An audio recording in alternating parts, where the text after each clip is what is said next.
Okay, so before we start, here is a number that surprised me when I was researching this.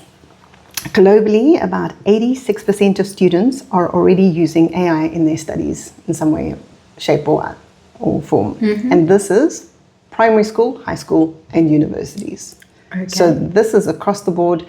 In the UK, it even gets worse. It went from 66% in 2024. They did a survey, and it was 66% of university and high school students that was using it, to 2025, where it is 92% of students that are using AI. So whether parents like it or not, whether teachers like it or not, they are using it. So the question isn't really whether kids will use AI. They are already using it, and they are already using it in a way that they have discovered for themselves. They haven't been taught how to use it. They haven't been taught how to use it properly. And I think this is where there's a lot of challenges that are coming out of students using AI. Yeah. Companies that are selling AI checkers, where they want to check plagiarism or they want to check for writing or whatever it is, it's literally snake oil, because they are disrupting the students' ability, because there are students in America and in Europe that are being kicked out of classes for having AI writing when they actually wrote it themselves, and there are students who are not being picked up at all. So the system is flawed. The system is flawed.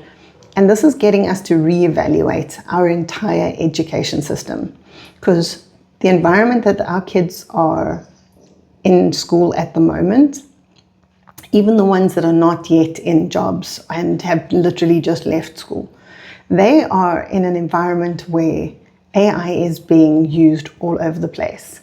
And everybody's got their own favorite and everyone's got theirs. There is a service called cal.ai, and it's a character, and you can interact with it. It's almost like it's an AI friend or an AI girlfriend. It was created by an 18-year-old, and he offers majority of the first interactions. I think it goes up to like 20 messages you can have for free. You can create your own AI, etc. He is making $1.8 million a month on this service, because so many people are actually using this. So this just goes to show how prolific AI is and how much people are using it. And the majority of the people who are using it are Gen Zs, are the 20-year-olds. They're looking for companionship, they're looking for interaction, they're looking for answers. And this is where they're turning. So if we don't teach kids how to do this and how to work with AI properly and actually help with their critical thinking skills, they are going to find it out in a way that might not be beneficial to them. And if the schools are going to continue disrupting what the kids are able to do by putting in these AI checkers and putting in these AI blocks, they're actually doing more harm than good, because the kids are going to do it. They're going to find a way around it. It's going to happen anyway, yeah. And it's going to compound year on year if you're not allowed to use it. And kids who don't use it because they're not allowed to use it, they're going to fall further and further behind. So there's a general thinking that trying to ban AI in schools, as in the use of AI in schools, is actually intellectually lazy, because it's easy to police, it's easy to implement, and then teachers and parents have got a metric by which they can then punish a child, when in actual fact you should be doing the complete opposite and using AI to help support the child.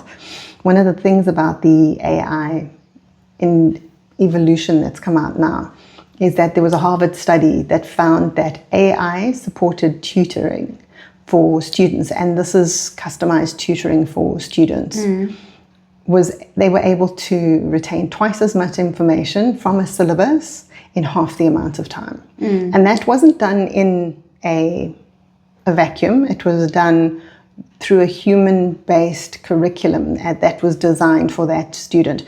But now that we've got the ability to put a tutor per student, there's the ability for every single child to get what they need in every single subject. So the question at the moment is, do you think that parents know how normalized AI is for most teenagers in South Africa? I think they know, but they know on a deeper level, not on a, it's kind of, they don't want to know, like they've got blinkers on. That's kind of how I'm feeling it. Yeah. And from what I also have experienced, and I guess it also takes away the responsibility from the parent to a degree, and they can just like, oh well, they're doing it with AI. You know what I mean? That kind of like, oh, I don't have to do it. It's a very grey, murky zone, I think. Yes. And I'm glad my kids are like past that, and I don't have to navigate it, because I think it's quite tricky, because there is a lot to learn. So how do you support your kids learning about AI? They're actually teaching me more. So my kids are maybe the wrong age, but No, but this is yours has just left high school. So they've just left an environment where they were taught in a certain way. Yeah. They were not taught AI in school. No. And so they're having to teach a lot of this to themselves. Yeah, but I guess maybe because like my daughter is quite involved with AI. Yes. She shares a lot with her brothers. So Fantastic. and she does it really in like a deep dive kind of level. Good. She shared her bachelor's degree thing with me. I've got no idea what she's talking about. Quantum mechanics, and wow. I'm like, geez, yeah. So I'm maybe the wrong person to ask, but I think a lot of the older teens, let's say, I think are mostly not aware of certain security settings and that, and they're using it quite like blindly, not realizing what they're putting out. Yes. And also not being fully aware of the consequences later on in life. 100%. You know, because they're kind of like, oh yeah, it's fine. Yes. Like it doesn't matter, you know, It doesn't matter. So I think my biggest thing is that, I've spoken to parents who believe that using AI is cheating. It's not even a question. It's not a case of, do you think AI is cheating? They are flat out in the, no, but AI is cheating. So that's why my kids... I guess also a form of ignorance, right? Completely. Because it's like what you said earlier, it's really important to teach the children the right use of AI. Together with the critical thinking, because I do think that there's a big gap for critical thinking to fall into, you know what I mean, to get lost. Yes. Because, we all like a quick fix, and, now we're reading it and ChatGPT said it, so therefore it must be, they don't really go, really? No, that's rubbish. So there was a couple of studies that were done, and so in the 1970s, when calculators came out, there was a big movement for a decade, for just over a decade, it was 11 years, that parents protested the use of calculators in schools. They said that it was going to make kids... It was a big thing at our school, I remember that actually. Very much so. And they were saying that it was going to make the children lazy, it was going to make them stupid. There was a lot of resistance that was put up by education boards, and this is globally. This is not even just in South Africa, but globally. And it took a lot of forward-thinking principals and educators who could see the value of not having children sit and do long division on paper for hours and hours on end after they'd understood the concept. But that could see that by teaching the children the concept initially, then introducing the calculator and allowing the calculator to take over the manual work of doing long division, so that they could then teach them the concepts of numeracy and the components of divide, what happens when you divide things, and moving into story sums. Do you remember those, where it would then build on algebraic formulas? So in order to be able to teach them the following things. They needed to understand long division. Yeah. But they didn't need to do long division to carry on Right. understanding the following concepts. And I think that's where we're at the Yeah. moment. We have this tool where if you give it to kids now without teaching them the fundamentals, they are not going to understand Yes. that, you put a long division sum into Yeah, it's not a thing. fair to expect them to understand it. Completely. So if you teach them the fundamentals and then you allow them to use the tool to be able to extrapolate. Yeah. Like, for example, you teach them how to do long division, then you start using the calculator, but then they have this innate understanding when an answer is wrong when it's in the calculator and it doesn't come out to the right answer. Yeah. And then they can go and check it. So rather than having to sit and do all of these, I remember sitting at a table with my pencil and my paper and having to do these long, reverse L's. We're now at a stage where we have a tool that doesn't just do maths. It does reading and writing and creativity and critical thinking. But it is a tool that builds on the fundamentals of any of the foundations. And I think this is where, if a child understands the fundamentals of a long division and asks ChatGPT to help them get over that in order to be able to further understand algebraic, that's where we're going to see the benefit of the tool, helping them speed up in those intermittent things. But they need to learn the foundations first. And I think people are conflating the teaching of and the usage of. So they have this idea that the teachers are just going to give everybody AI and they're going to plug everything in AI and the children are going to end up being stupid. And we're all going to be robots. Yes. And the robots are going to do whatever it wants and we're not going to be smart enough to notice that this is what they're doing. Whereas if we as parents, especially with parents of younger kids, take the time to make sure they understand the fundamentals, they learn how to read a book.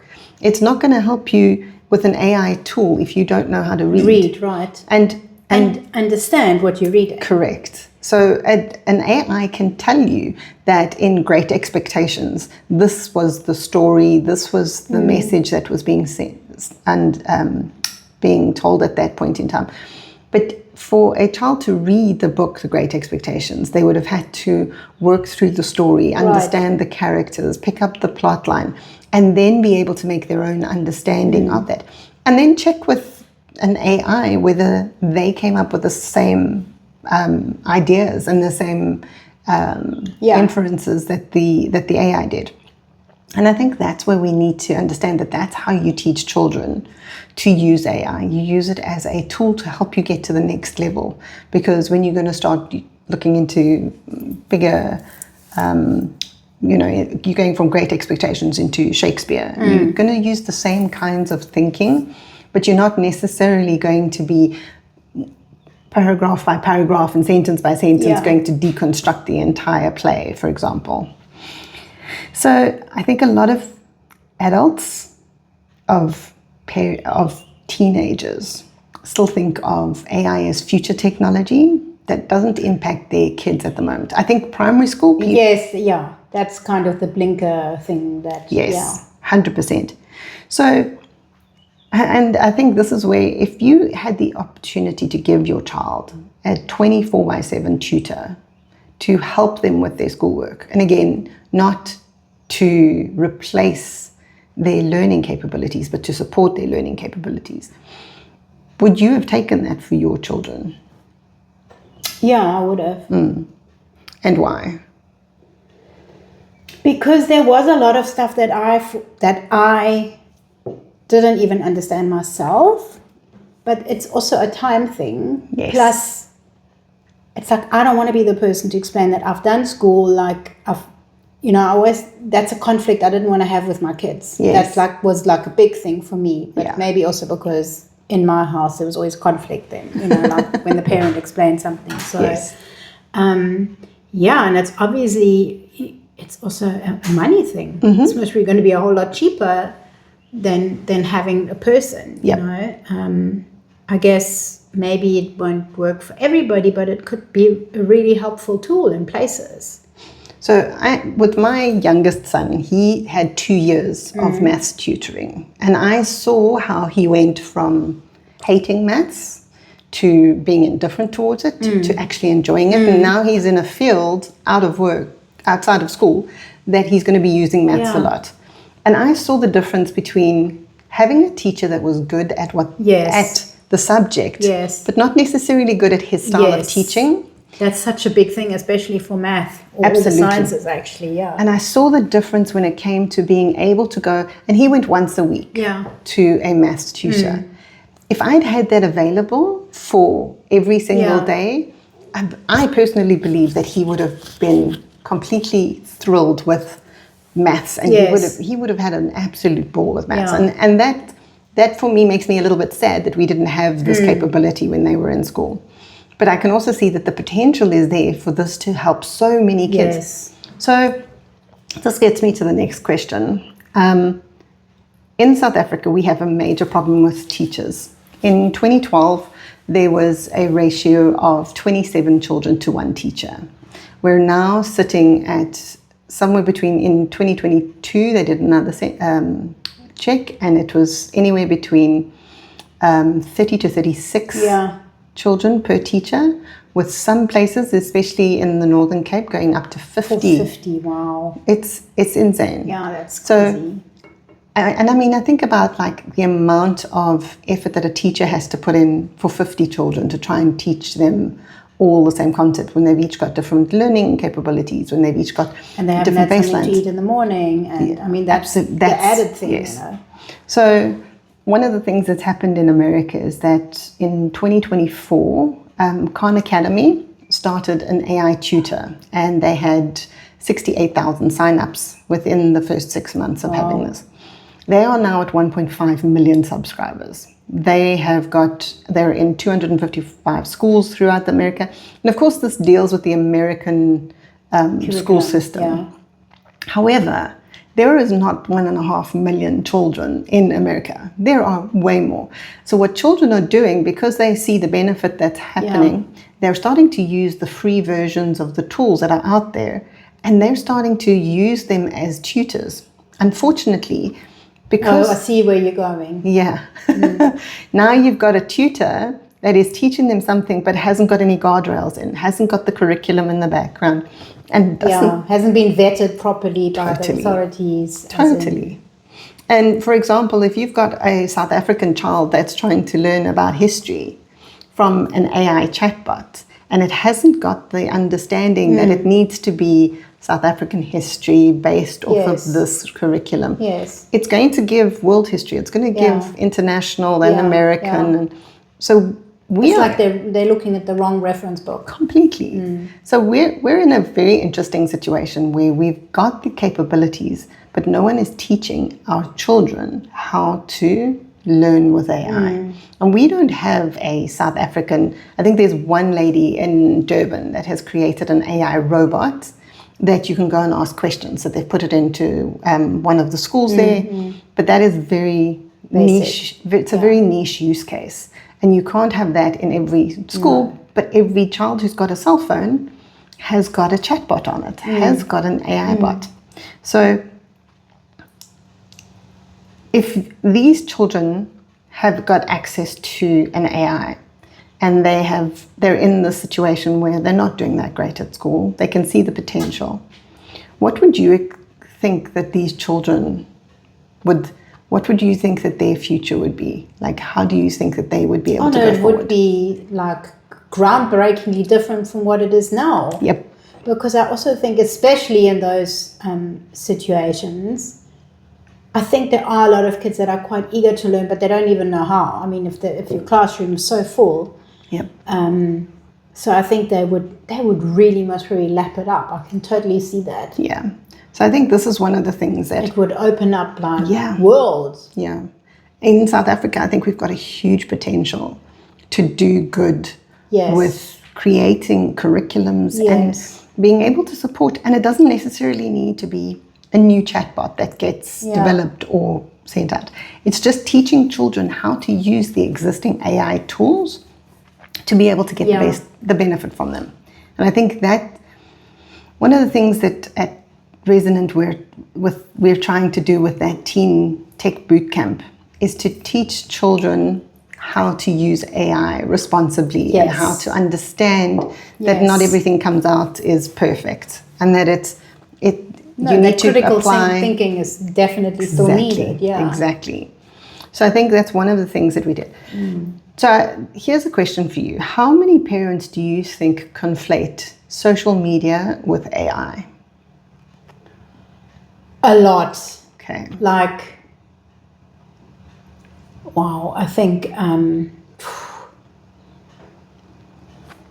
if I had to give you a percentage, it'd be over 90. Yeah. Like, hands down, I would put my hands into fire for that. So I totally agree with you. I think there's so many people that they hear AI and they immediately think But also, all of the AI generated content. Yes. To be fair, Kim, most people don't deal with tech like you and I maybe do. It's a part of their life, but for them it's just all like one thing. Yes. It's like software, hardware, it's all one thing. It makes up the computer kind of thing. Yes. Meanwhile it's completely different stuff. Yes. So I can see why it happens, and I can even see it like in my own kind of environment when people talk. They often go like, that's actually not the same thing. You're putting two things in a drawer they're supposed to have their own separate drawers. 100%. Yeah. Because I think we've been demonizing social media. When Facebook was created, it was never meant to be what it is today. No. Same with Instagram, But again, it's about the responsible use thereof, right? Totally. And nobody knew that at the time. Nobody was going, the engineers put the like button there because they suddenly saw people responding, congratulations to a graduation. Let me make it quicker. Let's just make it quicker so that the real comments don't get lost. And that like button, which was literally a metric just to see how many people were visiting a page, suddenly became the badge, the badge that everybody's chasing now. So I think we've demonized a lot of social media, and yet it's still very prevalent for our kids. This is like junk food. And as much as you can tell me that, we're trying to avoid junk food, there's always that packet of chips that we're going to have. This is like having a tray full of junk food following you around all over the place and is available to you 24/7. And it's super addictive. Completely. Yeah. And that's what social media is. So when people hear AI and they see how much AI, it's almost like saying all this junk food was created in an oven. So the next thing to come out of an oven is bad as well. We're just going to put it on the same. We're going to put it on the same trolley. And I think this is where a lot of people are very resistant to AI. They honestly believe that it's a detriment and it's going to make us stupider and it's going to reduce our cognitive abilities. But there's so much good that can be done, especially in the school sense. If you teach a child the fundamentals, then give them the tools. One of the things that a lot of companies are struggling with is that people understand prompt engineering, they understand it, but they're not very good at it. They think they're good at it, but they're not. But it's starting to improve their communication skills. Oh, okay. So if we can start this with children in school already, teaching them how to communicate with precise thinking, with not just overarching ideas, but also being able to distill it down to individual items. Being able to do that, if you can teach a child to do that from school. That's a big thing. The minute that they step out, not only will they be successful in the AI space, but they'll be successful as a human being as well. Yeah, and in asking and contemplating the right questions and things to, There's a word that they were using. I'm trying to remember what that word is. I'll think about it. It begins with an M. They had this word where it's thinking about your thinking. Okay, and this is metacognition. That's the word. Oh, nice. And metacognition. Yes. And this is what we need to start teaching Nice. children. I like that. Metacognition. That's a good one. It's thinking about our thinking. Yes. It's discerning whether or not our thinking is based in fact or whether it's just a story. Which is what we should be doing in any way, whether we are in the AI space or not. Very Completely. And so now this I'm glad you remembered that.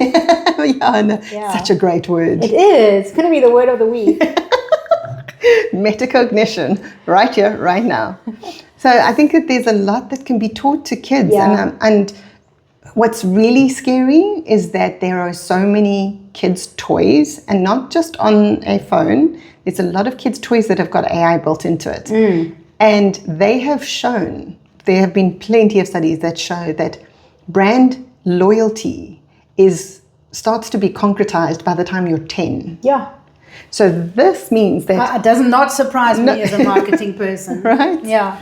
So now you've got the ability to go and actually tell these people and sway these children into a certain way of thinking by using AI.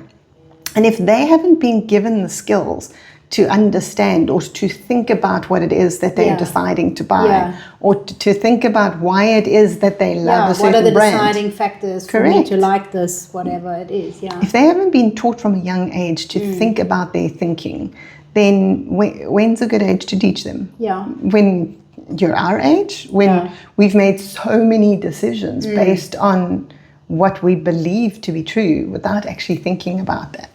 So there's a huge opportunity for parents now to support their kids in learning about, one, making sure that they understand the foundations before they use a tool, understanding that the tools can sometimes be wrong, and you need to know what you're talking about if you are going to turn around and go, you know what, 2 + 2 doesn't equal 5.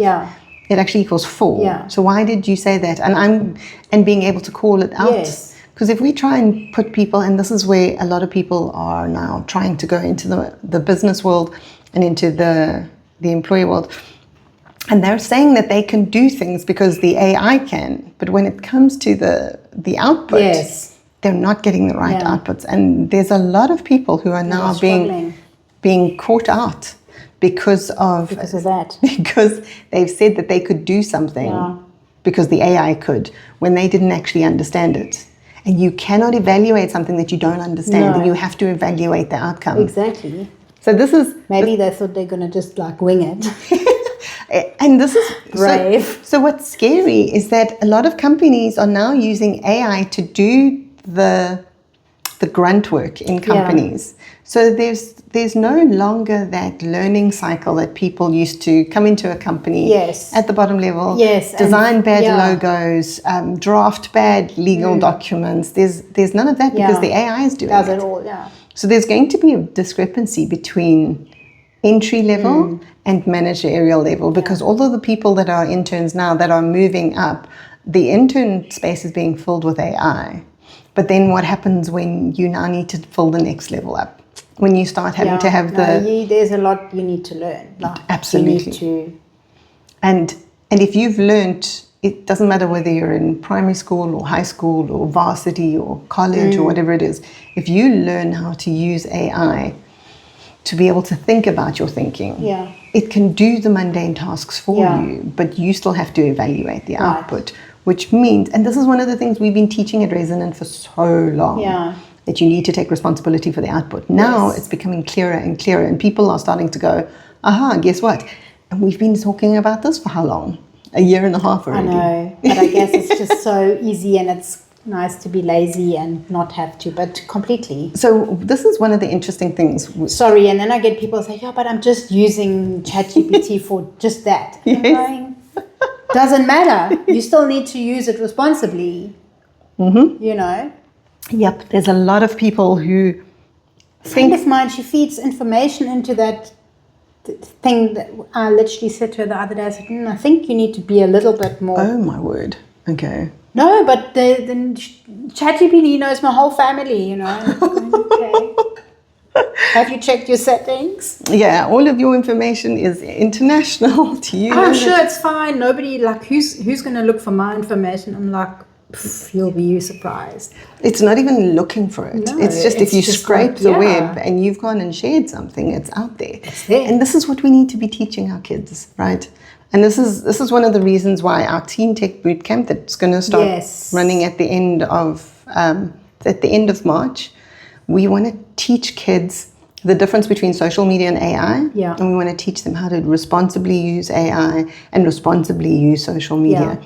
We're not telling them to stop, No. I think it's about responsible use, yeah. one of the things that we are... and what's it? Metagenics. Yeah, metacognition. Metacognition. I wonder what metagenics is. It also sounds good. I was going to say that's eugenics is about your DNA. Yes, I'm sure. Like will come in there handy too. Yeah. Look, I think as humans we are unbelievably intelligent. We have come up with these systems. Do you know that Socrates actually had the same kind of hesitancy towards writing that we have towards AI. Wow. He was concerned that was going to outsource thinking onto paper. Wow. Right? And now we're doing exactly the same thing. Wow, that's a good one, Kim. Right? How amazing is that? So now, if you think back, Socrates was worried that paper was going to make us stupid. Yeah. Make us stupid. And replace the thinking completely. Entirely. Because if it was written down once... So now we're just at the next level. So kindergarten's one of the toughest times because we are reprogramming our brains to learn how to do what Socrates scholars were doing by writing things down. And we just take it for granted that kids are going to write things down. And yet we've managed to change our entire school system. We've changed everything that we do.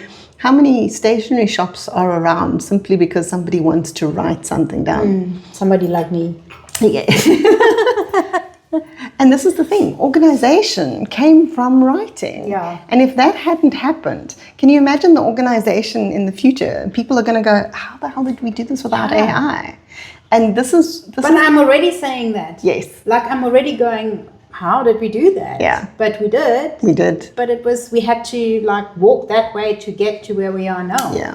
And this is why I think it's important. Yeah. Our kids are being bombarded by so much information at such a young age that, yes, they're starting to check out, because if you think about it, younger and younger, they're being told to learn the violin and to study their geography and do all of this so that it's in their heads. But if we teach them from a young age how to do precise thinking and to be able to do the metacognition and understand when they know a fundamental or a foundation, and then to be able to use it and apply critical thinking to an output, if we can teach them that, then there's less of the drive to go and have that junk food, to go and have the social media, because they just need this escape from all the studying. Yeah, but also they have the understanding. Yes. I mean, it's like telling kids about drugs kind of thing. You know, it's like there will come a time where we have to let them out and they're going to have to make their own decisions. So let's give them all the facts. Empower them and give them agency. Yeah. So it's been an interesting one today. Metacognition all the way. Metacognition. Brilliant.